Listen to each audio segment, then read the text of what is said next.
Hey guys, Josh Biedorf here with Mountain View Chiropractic. So I feel a lot of questions here over the last couple weeks now about the idea of a diet versus something that's sustainable when it comes to a ketogenic diet. So the ketogenic diet is something I've been doing for a couple years now. It's absolutely sustainable and it's something that doesn't need to be considered a diet. So we don't like to talk about diets, we like to talk about lifestyle change. It's something that's sustainable for a long period of time. So if we look at it right now, we talk about the holiday season, and a lot of times for people it's a free-for-all from Thanksgiving all the way to New Year's of just these 4 to 6 weeks of holiday parties and just kind of letting the diet just go to the wayside. So what I want you to know, with the ketogenic diet, we talk about the feast-fast cycle.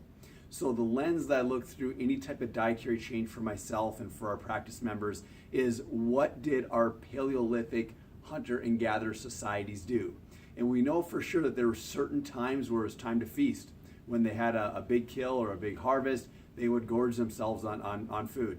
We all remember the scenes of Dances with Wolves when Kevin Costner couldn't eat any more meat. So there's definitely a time in our lives to feast, but there's also time to famine, or to fast, excuse me. So if we look at how the cycle of life goes, the Plains Indians of South Dakota, when it got to be February, March, when there wasn't a lot of fresh food, it was real cold, they probably didn't do a lot of hunting then. There was some times during those times where there was some fasting going on as well. So the problem that happens in our society is we definitely do the feasting, but we don't do the fasting.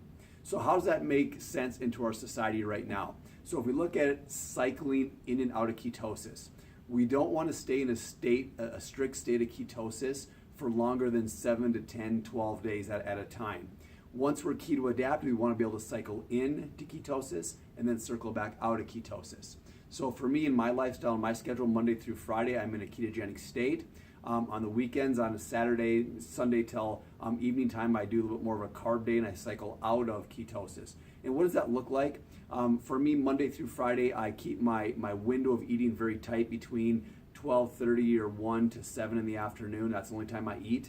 From 7 p.m. around, I fast.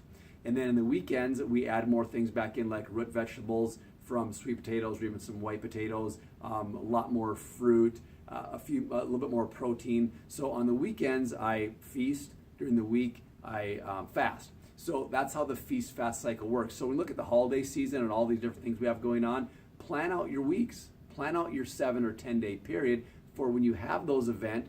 Treat those days as your feast days or carb day. Just be a little bit smart about what you're doing in those days, but you can absolutely double up the amount of carbs, double up the amount of protein 2 days per week.